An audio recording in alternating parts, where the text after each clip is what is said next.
CIST, un rendez-vous que les fans du programme attendaient avec impatience.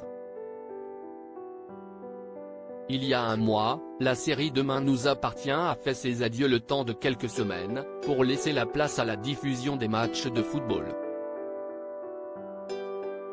Avec la Coupe du Monde qui cesse de dérouler au Qatar, TF1 a dû revoir sa programmation et CIST son feuilleton quotidien qui en a fait les frais. De plus, le dernier épisode, diffusé le 19 novembre dernier, se terminait sur un cliffhanger. Pour rappel, tous ont assisté à une soirée caritative. Avant de s'évanouir un par un, sans raison apparente. Mais que s'est-il passé? L'épisode de ce lundi 19 décembre est déjà disponible sur Salto et celui-ci apporte quelques réponses aux téléspectateurs. Téléstar vous en dit plus.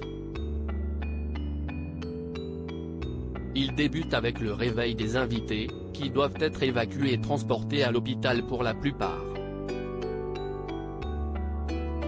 Plusieurs personnes s'entretiennent avec les policiers qui prennent une décision radicale, celle de boucler le périmètre. Aucun des invités ne doit sortir, afin de découvrir ce qui a bien pu se passer. Quelques minutes plus tard, CIST, le corps de Malik qui est retrouvé. Son frère Karim découvre que celui-ci est décédé à 22h32, après avoir reçu un coup à l'arrière du crâne avec un objet contondant. Qui a bien pu tuer Malik? Quelle était la raison de ce meurtre? La réponse dans la suite des épisodes. Quelques semaines avant la pause pour la Coupe du Monde, Mohamed Areski a fait sa première apparition dans la série Demain nous appartient. Celui qui s'est illustré dans les Bleus, Premier pas dans la police et Candice Renoir, interprète le rôle de Malik Ben Halal, le frère de Karim. Les téléspectateurs ont d'abord pu le découvrir dans le bureau de Raphaël, joué par Jennifer Lorey puisqu'il avait espoir de pouvoir s'entretenir avec son avocate Sophie Novak, Carole Bianic. Dès sa première séquence, ce personnage est apparu comme étant quelqu'un qui n'a pas l'intention de se laisser faire. Maître Novak a dû arrêter ses activités pour des raisons personnelles.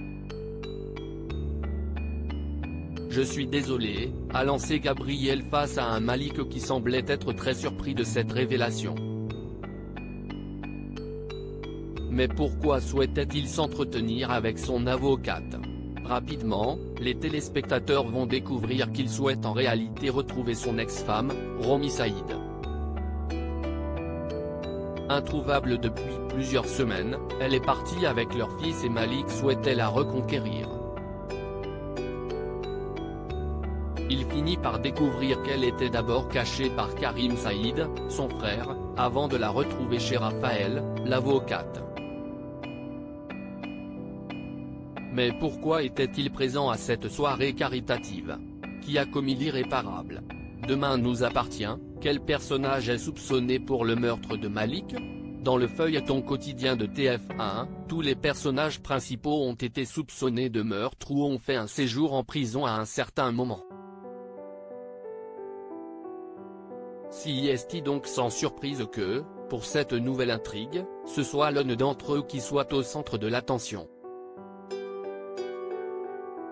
En effet, il s'agit d'Alex, le mari de Chloé Delcourt.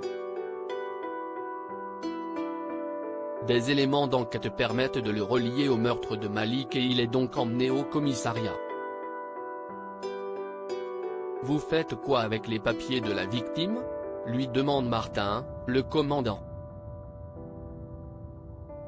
Alex est-il à l'origine de ce meurtre?